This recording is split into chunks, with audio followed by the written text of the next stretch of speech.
Hello and welcome to the Rugby Show here on the 42. Dolly, Gavan Casey here, looking ahead to the second test with Australia, and I'm joined in Melbourne by Murray Kinsella. Muzza, how are things? Not too bad, Gavin. How are you? I am keeping very well indeed. Are you looking forward to this second test after the barn burner that we ended up enduring, but probably enjoyed a little bit as well last weekend? Yeah, great game, great test match last weekend. Really looking forward to seeing how Ireland respond. I guess tactically there's loads of different elements. How they deal with Israel Folau in the air, how they manage David Pocock a little bit better. And on the flip side, how are the Wallabies going to play? The weather forecast at the moment is pretty poor. Rain kind of forecast for Saturday and quite cold. So it's going to be a different test match, I think. But yeah, so much to look forward to. And this selection that Joe Schmidt's just named this morning, Irish time, is really interesting. Yeah, he's rung the changes. We probably spoke earlier in the week, or even it was probably after the first test, that we had expected Sexton to come in at 10. We expected Levy to return at 7, but still he's probably not necessarily come from left of field, but he's made a couple of changes that might have been slightly less expected. Run us through those. We might start maybe from 15 downwards. So Andrew Conway comes in at 14, Keith Earl swaps to the left wing, and Jacob Stockdale misses out. Was there concerns about Stockdale's fitness, or how did they spin that one? Because he did have probably by his standards, had a poor game at the weekend. Yeah, so as you say, there was a couple of selections here that weren't really forecast, a couple of surprise selections, particularly Conway and Niall Scannell at hooker. So I think the first question to Joe Schmidt in the press conference today was who's injured, who wasn't available. He said Bundy Aki has had an ankle niggle, the same one he had before the tour kicked off, and he didn't train on Tuesday. Ian Henderson's knee was at him. He kind of twisted it in the last game, so he didn't train. Stockdale as well had a lot of bangs and bruises, they're describing them as, so he was quite fatigued and didn't train on Tuesday. And they had a few other guys in that boat who have pulled through. So I don't think this is a dropping of Jacob Stockdale by any means. He'll be back in for the third test. Joe Schmidt kind of hinted that way certainly today. I think we'll see him back in the team, but it's definitely a good opportunity for Andrew Conway, who was really impressive in November, I thought, when he was in the Ireland setup. Missed the Six Nations and Grand Slam, obviously, largely because of injury, because he probably would have been that 23rd man that Fergus McFadden played, and then Jordan Larmour towards the end of the competition. I think he was in a strong position to be that guy and potentially pushing even for a starting spot. So good to see him back, rewarded for what has been a really good season for Munster. Some good finishes, aerial competitions been good. And I think he'll fit into that back three really well. You know, we mentioned Israel Folau, and the Wallabies kicked 26 times last weekend, and we can certainly expect a bit more of that. So I think he'll be comfortable with that. The injury to Bundy Aki in midfield makes it obviously a pretty easy, straightforward selection with only 3 recognised centres in the squad. And Gary Ringrose being back will definitely add a lot to Ireland's attack in particular. His footwork just gets him over the gain line that little bit more, the creative kind of element he has. And defensively, obviously, very intelligent as well. And Ireland maybe struggle to deal with the Wallabies' width at times as well. In the halfbacks, obviously, the big name of Johnny Sexton back as well. And I mean, we don't need to say too much about him. He's Ireland's most important player, and he's going to completely change how they play, how they think, how driven they are. And he's been driving those standards all week quite aggressively. So that's very exciting. And up front, Niall Scannell, you know, that is a surprise selection. We all expected Sean Cronin to be in there, so that was certainly kind of left field today. Yeah, well, let's touch upon that then. Niall Scannell, I mean, obviously he would have been viewed by many as sort of maybe the successor really to Rory Best, although I know plenty of people then that will argue he's not even the best hooker at Munster. You know, they have a lot of competition down there in that position. Obviously the name that misses out here, and it is pretty heartbreaking for him, given that this surely should have been his chance to sort of at least put his hand up for a potential starting berth down the line, is Sean Cronin. What was the sort of decision making there, or what was it based upon rather, and what were the sort of lines coming out of camp on that decision? Yeah, well, Joe Schmidt on the record was saying that, listen, Niall Scannell was with us last year, obviously filled in for Rory Best that time when Best got ill before the Italy match, and he did really well. He had a really good season that season. This season has been trickier, and Reece Marshall has been the frontline hooker for some of the biggest games for Munster. So he hasn't quite hit that peak yet, but I do think long term he has all the attributes. It was just interesting that Joe Schmidt immediately talked about his scrummaging. He said he's a strong scrummaging hooker. He said we weren't strong enough in that area the last day, and he's going to bring us onto that front foot at scrum time, like quite pointed stuff. And my understanding is that Ireland are they were looking at that scrum in the 69th minute where the Wallabies won a really key penalty and kicked it out to 11-9 on the scoreboard. And I think Ireland's review showed that Sean Cronin had been kind of beaten in the battle of the front row at that stage. Looking back on it, his right arm kind of pops out. He loses his bind, and the Wallabies hooker Latu, the replacement hooker, goes through on Furlong as well, leaving him in a horrible kind of 2-on-1 situation. So I think that the Irish management were a little bit disappointed with that, and they probably have had concerns around Cronin, around his physicality, his size. You know, he only weighs 101 kg, which is quite light for a hooker, and certainly lighter than all the other hookers available to Joe Schmidt. Like Scannell's up around 110 kg, and certainly stronger in the scrum. So they've had that concern over him. Like, you look at his starts for Ireland, he's had 62 caps but only 9 starts, which probably points to that concern that Schmidt has had over him. Now, that's one side of the story. The other side of the story is that Sean Cronin is possibly the most impactful hooker off the bench in the world. You know, he can add something completely different to your match day 23, a real impact in the wider channels late on in games with his pace, with his footwork, good handling ability. And for me, he does hit hard. He's energetic and powerful. So there's definitely two lines of thinking there. Joe Schmidt is the one who makes these decisions, though, and certainly that's the sense at the moment, that power and size is something they're slightly concerned about. So, I mean, we don't know if Cronin's going to come back in next weekend, but certainly at this point it doesn't look great for him because, you know, Rory Best is missing. And as you say, this was a tour for him to get in there. So, I think he'll be absolutely gutted with the selection. And particularly because, like, you know, the other guys who come on for that scrum, Furlong and Healy, they're into the starting team.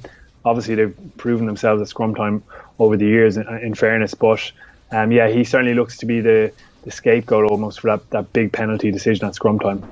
Yeah, it's fair enough. It's unfortunate for Cronin. We'll see. Obviously, he might have a chance in the third test, I suppose, particularly if it winds up being a dead rubber. Although, I suppose, as you mentioned there, if he doesn't come in for that third test, you'd imagine that chance is almost gone, that he's probably resigned to being an impact player for the duration of his international career, really. Yeah, well, we should also mention that Rob Herring did have a really good game the last day. You know, Ulster's backup hooker, and he has been playing well up there. I don't know how much people actually watch Ulster's regular season fixtures, but he's been impressive every time I watched him. And I thought he was really good. His line-out throwing is superb. He was really energetic around the pitch. A couple of brilliant claims of overthrows by the Wallabies at the back of the line-out. One of them really important. He got it one-handed, kind of sliding in against Pocock and Hooper, and they won a penalty straight off that, which Carberry actually missed. But he was a very energetic presence, and he really grew into the game. I think Ireland were happy with his scrummaging.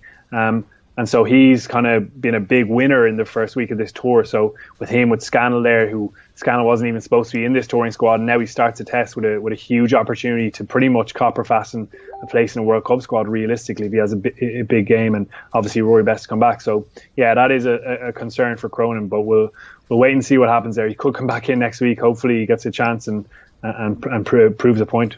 100%. Just one other change then, and that was Dan Levy, who we touched upon last week. I mean, how much, I suppose, given our struggles at the breakdown, this was like a logical decision more than anything, and it was one that we had expected. I'm wondering how much the presence of somebody like Levy can even help Peter O'Mahony alongside him in a way. It felt as though maybe last weekend that O'Mahony, well, I personally felt he was probably a little bit ineffectual on the ground, but largely because he maybe didn't have the support that he would have with a Chris Clota or even Levy in the past in the Six Nations. Do you think that back row now as a unit with Levy's introduction can be a little bit more impactful on the ground? Yeah, like O'Mahony got a turnover, I think, in the first half, didn't he? Defensively, like when you're looking at the attack, we do tend to focus on the back row, but it is an unbelievably collective effort. It's not just down to the 7, the 6, the 8, or that combination. Like, you look at Ireland's best performances, and the last time they played Pocock before last weekend in 2016 in Dublin, they absolutely smashed them at the ruck. Every single player on the pitch had a big focus. If he's anywhere in the vicinity, we're going to absolutely aggressively smash him out of there. It was a mindset thing, and that was slightly lacking, I thought, last weekend. As well as that, the Australians were really clever in how they allowed Pocock to get those opportunities. Like, watching the game back, they were really intelligent and slightly illegal maybe with some of the play off the ball. You know, you just get a little shoulder onto the first support player and he's slightly delayed getting there. Even the last one where Conor Murray lost the head a little bit with the referee, there was a pullback on Tadhg Furlong by Michael Hooper off the ball, just to delay him getting to that ruck, and he couldn't clear the body out quick enough. And they were really good at that little bit of detail that Ireland probably have been good at in the past. just adding a little bit of delay to those first cleaning players into the ruck. So look, it's been a massive focus. I would imagine there was a detailed meeting on Pocock and that breakdown threat in the Ireland camp this week. And I think they'll have a huge focus on being aware of him on the pitch, getting to that breakdown before it turns into a ruck, before he even has a chance to arrive and get his hands on the ball, being really early with that, being a little bit more animated. Andy Farrell spoke about this around the ball carrier. So you're actually adding a little bit of a distraction for a defender as well, just before the carrier goes to ground. And as always, that work by the ball carrier on the ground, just to make sure that he can't clamp straight onto the ball. He's such a threat. He got a couple of really good turnovers the last day, but I think Ireland were close to managing him a bit better. And collectively, I think the mindset is going to be so aggressive. I think they'll feel they've been wronged. That's an area of real pride for them, their own possession, as well as the kicking game. So those 2 points are going to be massive for them this weekend. Yeah, 100%. Like, before we move off the Ireland team, just one thing I wanted to ask you about, and it's sort of maybe something that doesn't really get touched upon too often, but that's with Keith Earl swapping wings. I'm always curious as to, I think there's maybe a misconception out there that like you can just swap wings willy-nilly and you'll be equally effective off both. Now I'm sure plenty of elite level wingers are, but for Earls, for example, so you're moving off the right wing, he's a right-footed player, he's coming onto the left wing, he'll have one foot that he probably favours stepping off. What are the sort of subtle changes that a winger would need to make when they're swapping sides, particularly like from one week to the next against the same opposition? Yeah, I mean, there's a lot in it. You mentioned the side they prefer to kick off or kick on. And a lot of wingers will like to have the foot closest to the touchline being their kicking foot, so they can kick in field when they're in trouble. When you're running out of space, getting in behind the defence, drawing up that 15 and putting it in behind them, it's a little bit easier when you can slightly kick away from the touchline. Other guys prefer to have the opposite way around, so that when they go back to retrieve the ball, they've got a longer distance with their kicking foot to the touchline. And teams themselves will consider things like, which side does Conor Murray box kick better off? If it's the right side of the pitch, do I want to have my best chasing winger on that side to get up in the air and have that aerial competition? Alternatively, if we're a big counter-attack kick return side, I want to have him on the side of the pitch where the opposition kicker isn't going to kick to, so that when we move the ball into space, he's going to be in a one-on-one situation. So there's a lot that goes into it. I think the fact that it's Keith Earls and he's so experienced makes it easier for him to switch across, and I think his footwork off both sides is pretty good. I don't think it'll be a huge issue for him, and he has played in both positions for Ireland quite a bit, and for Munster as well as every other position pretty much across the back line. So I think he'll be more than capable of doing that, and I do like the look of that back three, and I'm hopeful that Earls and Conway will get a little bit more possession this weekend. Yeah, here's hoping. A couple of comments flying in, and please do keep them coming in. Brian McLennan says, flying to Melbourne from Brizzy in the morning. This one's ours. So enjoy yourself down there, Brian, and say hello to Murray if you spot him. James Dudley, don't be so timid this week. Go Ireland. That's probably a sentiment we all share, James. And Kieran Kelly says, Scannell is a good choice. No Cronin for impact. So I think he means Cronin not starting so that he can make the impact off the bench. And then, not sure Herring has that impact, although you've touched upon there, Murray, how impressive Herring was the last day. No testing of Ross Byrne, asks Kieran Kelly. Is it a case really of we have a certain number of eggs in the basket now ahead of the World Cup, and it is about building Carbery towards being that second 10 and not necessarily experimenting with 3 or 4 lads? Yeah, I think it'll be interesting. It may end up that Ross Byrne doesn't get capped on this tour, which would be a shame, but I think if Ireland are going to that final test looking to win the series, then Schmidt won't be holding back with his selection there anyway. To finish this tour, to finish this season with a serious success in Australia would just top it all off and really set Ireland up for that run at the World Cup. So yeah, if they lose this game, then Ross Byrne will certainly come in and get a cap in the third test, but they're probably not even the circumstances you want. And I think Schmidt has already got a good bit out of this tour in terms of trialling things in the first game, and as you say, Carbery getting really valuable game time. And having looked back at the game, I thought he was good. Obviously there were errors, it's a huge step up for him facing that kind of line speed, that kind of aggression, but I thought he picked out some nice passes.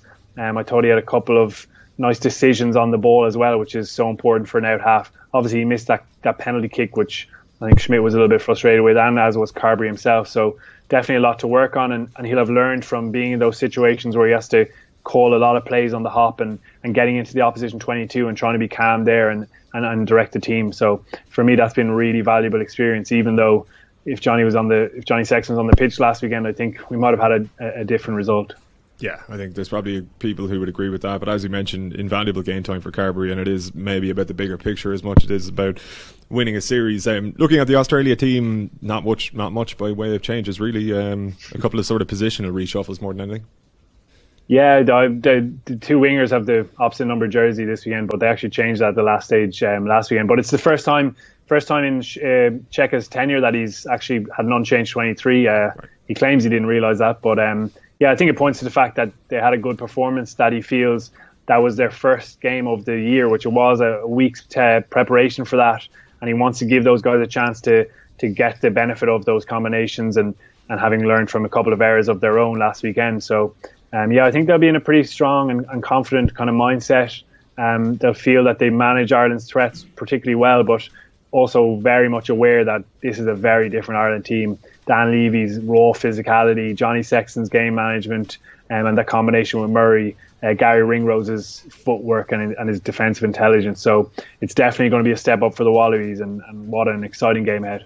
Is there a way in which Ireland can somehow hamper Israel Folau in the air, or do you just almost have to accept that he's a freak of nature and not maybe kick the ball down on top of him as often as we did last weekend? Yeah, so it's been really interesting. We wrote about the restart strategy earlier this week, and Cheika was talking about that today, and his theory was that Ireland were trying to take him out of the game with the first kick of a passage, which really does make sense when you think back of that last aerial take he had, the big one over Jacob Stockdale over his head that ended up leading to the try. That was directly off a restart that they didn't kick to him. They kicked off to the right. And if you watch Israel Folau, he moves straight from that position in the centre of the pitch, straight across to the right touchline. And on the very next phase, they kicked that ball for him to run and compete with. So that was probably Ireland's thinking. Let's also get a good competition on their best player, but let's try and take him out of the game so he's not on his feet to go and compete for the ball. When he was on his feet, which was relatively rare in those situations, you saw the damage he caused, even against Carney earlier on for that penalty where the ball was knocked on and Aki picks it up. So yeah, he's close to unbeatable, but I think there's definitely things they can do better. Even the Jacob Stockdale one, you look back at it and it's going to be very difficult to beat him in that contest, but Stockdale probably just gets there too early. He's underneath the ball, he's jumping up off 2 feet rather than launching himself in to meet the ball on that 45-degree angle. So I think they've learned from those little technical errors as well as trying to manage where he is and when he's on his feet on the pitch. So they'll definitely have a bit of a strategy around improving that and giving him less opportunities to show his unbelievable skill. We were at the AFL this week, and some of the stuff Israel Folau was doing was better than what we saw in the Melbourne cricket ground. He's an exceptional player. He certainly is that much. I suppose, like you mentioned, the Australian mindset there, it's probably a testament to Ireland's mindset that we can come off the back of a 9-point defeat to Australia that in previous years we would have sort of accepted, particularly if there was a second test. But it was clear from the players and coaching staff that there were a lot of frustrations on the back of last weekend. Are we almost overlooking maybe Australia in one way, I suppose, because for the last couple of years, I mean, obviously maybe World Cup aside, they haven't necessarily been the force that they were in the late 90s, early 2000s, whereas under Cheika they probably are almost as much as a coming force as Ireland are. Like, we probably have this idea of us being kind of fastened as the number 2 team in the world, at least ahead of November and New Zealand, but there's probably a case to be made for Australia being at least chasing us very closely, if not up there with us already. Yeah, I think the first guy who would make that case would be Joe Schmidt. He always talks about the little margins between these games, or between these teams of this stature, and that's definitely the case. They've had a very different journey to Ireland, in fairness, over the last couple of years. Since that 2015 World Cup, quite a few debuts, I think 27 debuts, a lot of change in the team, a lot of inconsistency in performance, but they feel they've come through that now and got to a stage where Cheika goes, okay, I've got a pretty settled squad here. I know who my key players are. I also have David Pocock back from a sabbatical for a year, which helps a little bit. So I think they feel they've got that core built in. Now they can start developing new strands, because they've always been known as that run everything team. We're all about attacking play. But last weekend against Ireland, it was very tactically mature. 26 kicks. Now some of that kicking was quite poor, but they tried to put a lot of pressure back on Ireland. They had a big focus on the scrum, which they're not traditionally known for either. And certainly just like raw physicality was a big thing that Cheika was driving. Just making big hits, making big statements in contact. And those three things we mentioned there aren't really traditionally associated with Australian rugby. So I think they're going to move in a slightly different direction now with the World Cup in 2019 in mind. And certainly they've brought through some promising players, a couple other guys who aren't involved at the moment that could come into the mix as well. So yeah, over here you talk to people and they talk about, oh my God, Australian rugby is in the doldrums. And which it is at Super Rugby level, the crowds are poor. And even below that, some of the structures and the way they bring through players are probably not to what we have in Ireland, but they still get through these incredible players. Like, a guy like Marika Korobetti, who's still learning the finer details of defensive play, but when he gets going, like Jacob Stockdale did very well to stop him that time, and he's covering ground pretty quickly. And guys like Curly Beale, who's so talented on the ball, you could play him anywhere in the back line. Filet, we've mentioned, and guys like that. And Penga Mosa comes in for his debut last weekend, had some nervy moments, but he's a big athlete, he's a strong guy. So there's loads of different elements to their squad, and for me, they'll definitely be in the mix of the World Cup. I don't think there's a huge gap between all these nations. It's interesting to see South Africa now last weekend looking like they're revived, which is brilliant for rugby, not probably brilliant for Ireland when they looked at that World Cup draw and saw South Africa potentially in a quarter-final, and you go, oh, that might be the one for us to finally get into a semi-final. But I think it's brilliant for the game that they look like they could be revived under Rassie Erasmus as well. And I definitely think there's going to be 4 or 5 teams in the mix for the World Cup. The All Blacks will lead the way, of course, but no, it's not just going to be Ireland versus the All Blacks in the final, guaranteed. I think it's going to be a really, really good tournament, and this is all part of it. Yeah, we'll have to see what happens in the meantime. Before we let you go, Murray, how do you fancy your chances then? I presume Ireland might nick it in a close one this time round.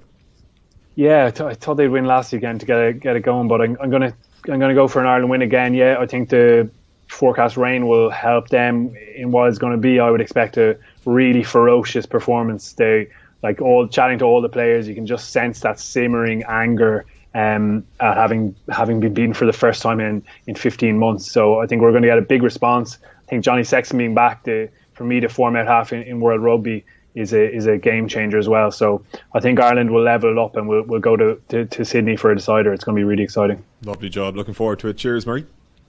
Thanks a million. We'll catch you Saturday. And to you guys at home as well, thanks a million for tuning in. We will be back after the second test on Saturday to catch up with Muzza down there in Melbourne. In the meantime, enjoy the rest of your week and have a good weekend, and hopefully enjoy the second test as well. But until then, take it easy.